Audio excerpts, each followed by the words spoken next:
બિરસા મુંડા જે 25 વર્ષની વયે જે શહીદ થયા છે, પણ એમના જીવનમાંથી એટલું બધું પ્રેરણા લેવાનું છે. બિરસા મુંડા એ આઝાદીની લડાઈ તો લડ્યા છે, ઇતિહાસે નોંધ નથી લીધી. આઝાદીની લડાઈ લડ્યા છે, શહીદ થયા છે, પણ ઇતિહાસે નોંધ નથી લીધી. પણ બિરસા મુંડાની જે ઓળખ એ દેશના પ્રધાનમંત્રી અને ભારતીય જનતા પાર્ટી આપી છે. સર, બીજી વાત કરીએ તો વિકાસ કાર્યોનો કઈ લોકાર્પણ કે એવું કંઈક કરવાના છે, એવું કંઈક માહિતી અમે સાથે કામ કરતો જો વિકાસ કાર્યો તો ઘણા બધા વિકાસના કાર્યો કર્યા છે. હું એ જ વાત કરું છું કે આ દેશના પ્રધાનમંત્રી અહીંયા બિરસા મુંડાની જન્મ જયંતિ ઉજવવા પધારેલી એના પહેલા પણ ઘણા બધા વિકાસના કામો કર્યા છે.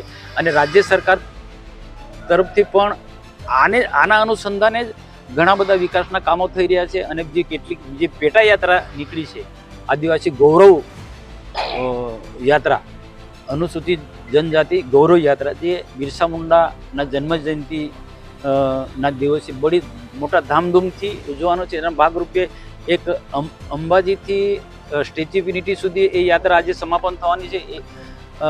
અને બીજી ઉનાઈથી જે યાત્રા નીકળી છે એ પણ સ્ટેચ્યુ ઓફ યુનિટીમાં એ સમાપન થાય. આ બંને યાત્રા થકી આખા ગુજરાતના આદિવાસીને આવરી લીધા છે. અમારા પ્રદેશ પ્રમુખ